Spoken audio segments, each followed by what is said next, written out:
Today was my day off. Well, actually, I work from home on Wednesdays, but I had completed most of my designs on the weekend, so I only had to spend a bit of time on the upcoming project plan. It wouldn't have taken more than a couple of hours to do anyway. Except, I didn't manage to do anything at all, because of the kid that sat at the foot of my bed when I woke up. I have to say, I am deeply embarrassed at the numerous curses that unfurled out of my mouth when I first spotted it.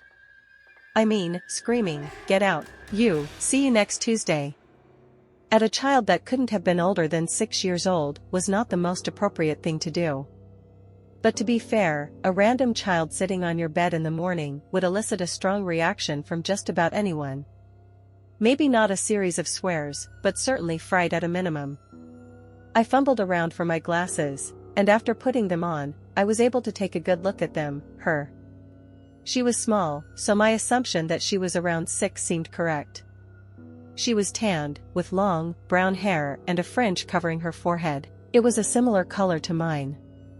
Chubby cheeks, and a school uniform on. My old primary school uniform. That was really weird. She was visibly shaken from my words. "Why are you swearing?"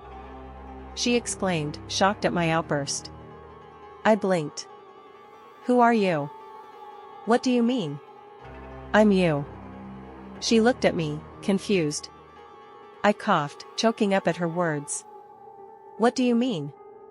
What is this? Is this a prank?" I quickly hopped out of bed, and immediately covered myself. In my haste, I'd forgotten that I only sleep in my knickers, so I screeched for her to turn around. She did, in embarrassment, before she turned back around, defiantly. "Why should I? I'm you, EW, why are you so chunky?" she stated in horror. I quickly put on my dressing gown. "I'm not," I said through gritted teeth.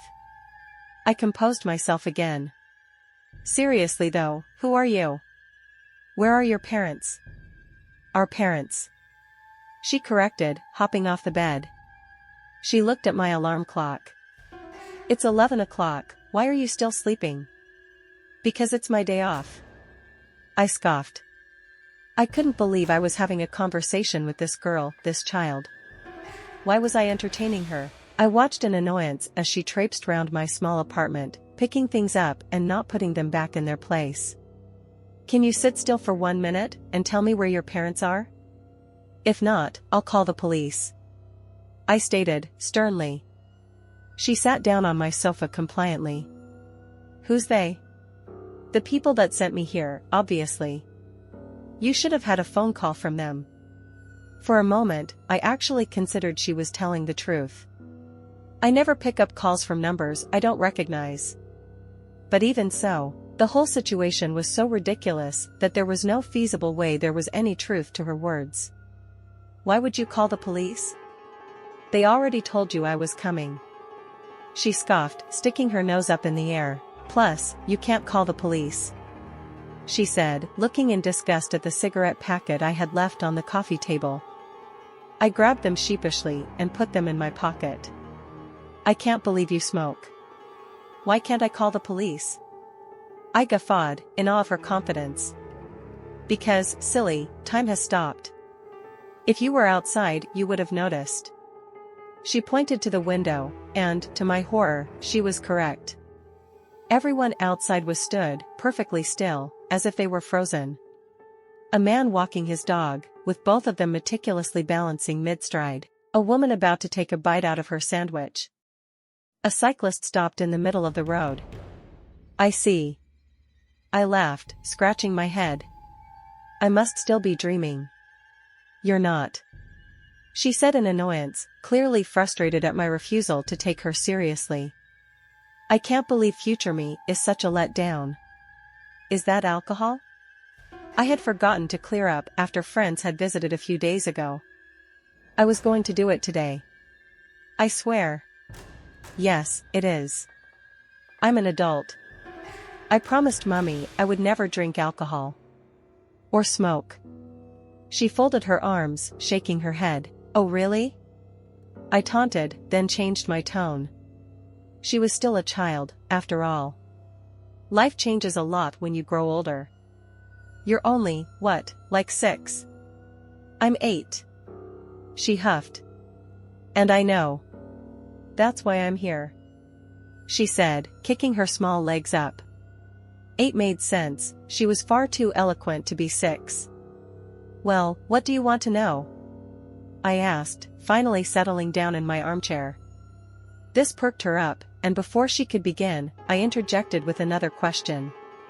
Wait, before that, I need to check if you are, actually, me. What was the name of our first favorite stuffed toy? Without a beat, she answered. Blue Bear. I was a little bit shocked, but it was also not the most imaginative of names, so I asked her another. What's our? I struggled to think of something that my 8-year-old self did or liked. What's our least favorite food? Kiwi. Okay, 2 for 2. I needed to think of something no one bar myself would be able to know the answer to. What are we most afraid of? She paused for a second, before hesitating to answer. In a small, weak voice, she responded, Uncle Harry. My heart sank. She was correct. I felt like a villain, making a small child have to speak about such a horrible thing. Something that I, as an adult, have at least been able to work through, somewhat. I stood up, and sat down next to her, wrapping an arm around her shoulders. Well, I suppose they were my shoulders, at some point, but it felt too strange to call her myself as well. I passed her a tissue to aid her sniffles. I'm sorry. Are you hungry? I asked, in an attempt to soothe her. Instantly her eyes lit up, and she nodded fervently. Okay, what would you like? Pancakes, so I did just that. I rustled up some pancakes, and provided her with some lemon and sugar to put on top. I didn't have Nutella, which I knew was what she really wanted, but she still ate them happily. So, why is it you're here again? I asked, looking up at my clock. It still said 11 a.m., even though it had definitely been over an hour since she'd been here. Through mouthfuls of food, she started to explain. I'm here to see my future, and how it turns out. So I have a lot of questions. She swallowed. Do you have a boyfriend? I choked on my coffee, but I should have expected it. What else would a young girl want to know than if she'd met her Prince Charming? No. I did have one once, but that was the only time. What do you mean? When? Why? She quizzed, and I tried to think of a way to phrase my response in a way that wouldn't have made her head explode. Though, if I recalled correctly, I don't think younger me was bigoted in any way. Well, first of all, it was when I was 15. A boy called Joe, who was in my class, our class. Your future class? I don't know how to word this. I'll just say my class so it's easier. She nodded. It didn't last long. We only kissed once, and then decided we weren't compatible. Then I never dated any boys again. Did he break your heart? She exclaimed, and I almost burst out laughing. No, nothing like that. I did date lots of people afterwards, just not boys. I saw the cogs turning in her head. You're a lesbian? She asked, shocked, her fork dropping on her plate. I panicked for a moment. Was this the wrong thing to say? She continued. That's weird, because I'm not a lesbian. Well, a better response than what I was expecting from her shocked expression. I knew not to explain any further, so I just shrugged. No, you're not. I am though. That's strange. Even though you're me. She stated. Anyway, are you a pop star? That time I did laugh out loud. It was so unbelievably endearing to hear the childish expectations that younger me had for myself. Albeit, slightly melancholic, but obviously through growing up, I departed from such ideals. Not at all. Do you think I look like a pop star? Not really. Pop stars are much skinnier. She said, bluntly. Ouch, once again. So what job will I have? Wow. It doesn't get any less bizarre to hear her talking about my life like it's hers as well, even though it technically will be. I'm a graphic designer for a tech company. Sorry, not going to reveal where I work. Oh. So we draw? I like drawing. She squeaked excitedly. Do we make art then? Not really. We use tools on the computer to create designs for backgrounds and logos that the tech company needs. She looked at me in confusion. We don't draw dogs. Oh. She was clearly dejected by the whole ordeal. I only have one more question. She stated, sadly. What is it?